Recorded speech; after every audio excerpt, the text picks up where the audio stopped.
বেসিংয়ের যারা wash coupling পাইপটা লাগানোর জন্য আমরা কলটা ছিদ্র করে ক্লিয়ার করতেছি।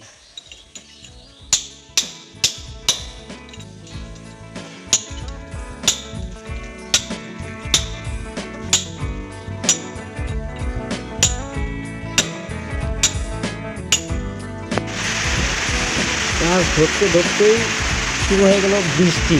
দেখতেই পাচ্ছেন বন্ধুরা, খুব বৃষ্টিপাত হচ্ছে। এই দেখুন, এত বৃষ্টি যে বাইরে কাজ করতে পারছিলাম না, পরে ভিতরে এসে গেলাম।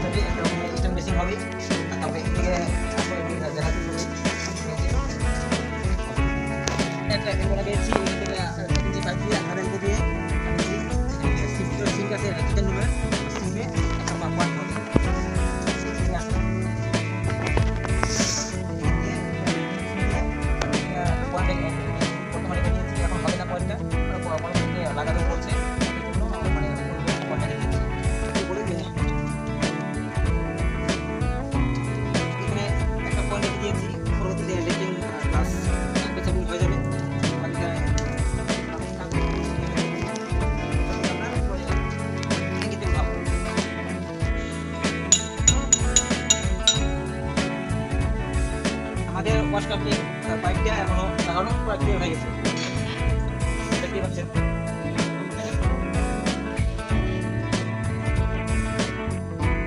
সেখানে আমরা সিং কাপলিং লাগিয়ে দিয়েছি, প্লাস হোয়াইট সিমেন্ট লাগিয়ে দিয়েছি, দেখতেই পাচ্ছেন। সিং কাপলিং খুব ভালো করে জাম করে হোয়াইট সিমেন্ট দিয়ে লাগিয়ে দিয়েছি। এরপরে আমরা এখন টেপ লাগাবো, ভালো করে ফুটা করে নিয়েছি, যে পাইপ হবে। এখান দিয়ে ইনপুট, এখান দিয়ে হবে ওভারফ্লো, এটা হচ্ছে আউটপুট।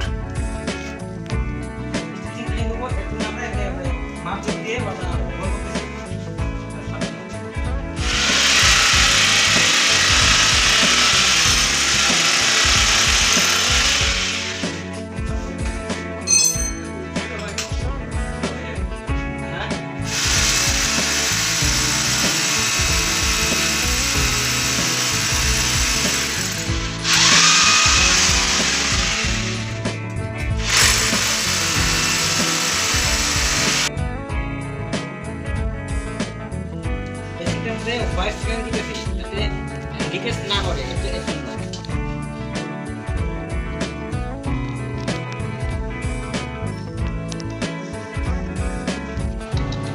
আজকে আমরা এই বাড়ির ইলেকট্রিক প্লাস প্লাম্বারের কাজ দেখাবো। দেখুন, সুইচ বোর্ড বারান্দায় ফিটিং করেছি, এমসিবি ফিটিং করেছি। সামনে আমার দেখছেন ছেলে দাঁড়িয়ে আছে। এটা আমার একটা সুইচ বোর্ড 5টা পয়েন্ট দিয়ে, এটা সেলফ ফোটা করে পাইপ ঢুকিয়েছি। উপরে আছে সিলিং পয়েন্টের পয়েন্ট, যেহেতু সিলিং হয়নি এর জন্য।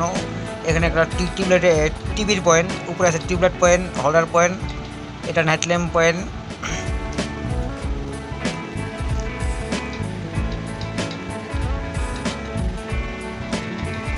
এবার চলে যাবো আমরা নেক্সট রুমে আপনাদেরকে দেখাবো।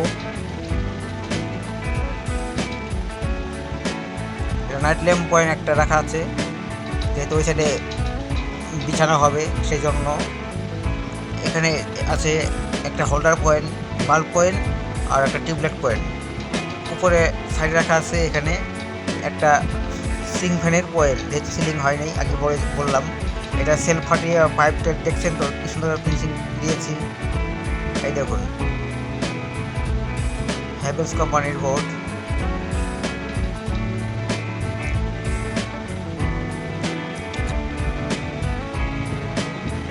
এবার চলে যাচ্ছি কিচেন রুমে। এটা একটা মিক্সি গ্রাইন্ডার পয়েন্ট বানানো হয়েছে একটা সুইচ দিয়ে। এদিকে ফ্রিজ হবে, প্লাস লাইট অ্যাডজাস্ট ফ্যানের সুইচ আছে। লাইটটা হচ্ছে এটা দুটা বাল্বের পয়েন্ট, এটা হচ্ছে একটা বাল্ব পয়েন্ট, আর ওই সাইডে আছে অ্যাডজাস্ট ফ্যানের পয়েন্ট।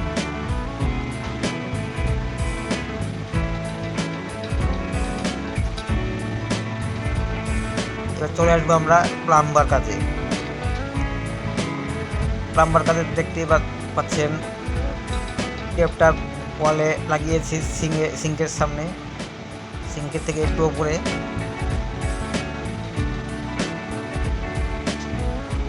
সিঙ্ক কাপলিংটা সুন্দর করে জাম করে ভালো করে লাগিয়েছি, সিঙ্ক ওয়াশ কাপলিং। বাইরে দিয়ে ডেন্টটা বের করে দিয়েছি সিঙ্কের। এদিকে চলে গেল বারান্দায়। এই বারান্দা বলছিলাম যে এটা হচ্ছে এই বারান্দার স্ট্যান্ড বেসিন, নলি ট্যাপ। আমার ছেলে জলটা চালু করে দিয়েছে, দেখতে পাচ্ছেন জলটা পড়তেছে। জলটা একটু কম পড়তেছে, কারণটা হচ্ছে ট্যাঙ্কিটাও নিচেও, এর জন্য।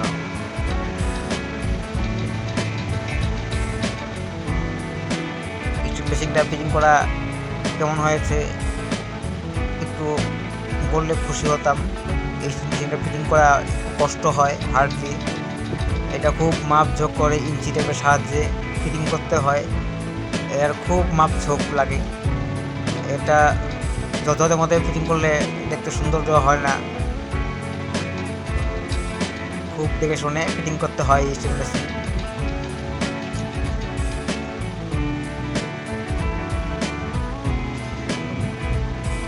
খুব ভালো করে জাম করে দিয়েছি। ওটাও দেখুন, ওটা জামনাট কোয়েল থেকে পাইপ নিয়ে মোটরে ইনপুটে ঢুকিয়েছি। ইনপুট থেকে আউটপুট দিয়ে বেরিয়ে আসলো জল। তারপরে একটা গাড়ি ধোয়ার ব্যবস্থা রাখছি। তারপরে এখান দিয়ে আবার এটা একটা এখানছি ভ্যালভ লাগিয়েছি, এটা হাফ ইঞ্চি ভ্যালভ। যখন এই ধোয়ার ব্যবস্থা যখন হবে তখন এটাকে অন করে দেওয়ার সঙ্গে সঙ্গে ওদিক দিয়ে জলটা চলে যাবে এদিক দিয়ে। আর যদি প্রয়োজন না হয় এখান দিয়ে আউটপুট দিয়ে ট্যাঙ্কিতে জলটা ভর্তি হবে।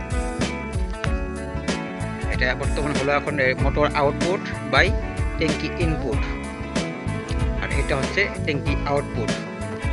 দেখতে পাচ্ছেন ভ্যালভ।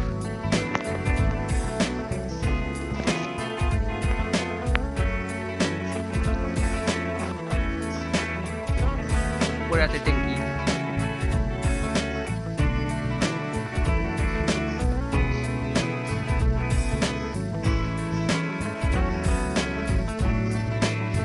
আমার এই ইলেকট্রিকের কাজ আর প্লাম্বারের কাজটা আপনাদের যদি ভালো লেগে থাকে একটু কষ্ট করে একটা লাইক অবশ্যই করবেন। একটা লাইক করে আমাকে আশীর্বাদ করবেন, আমি যদি আরও বহু দূর এগিয়ে দিতে পারি। Thank you.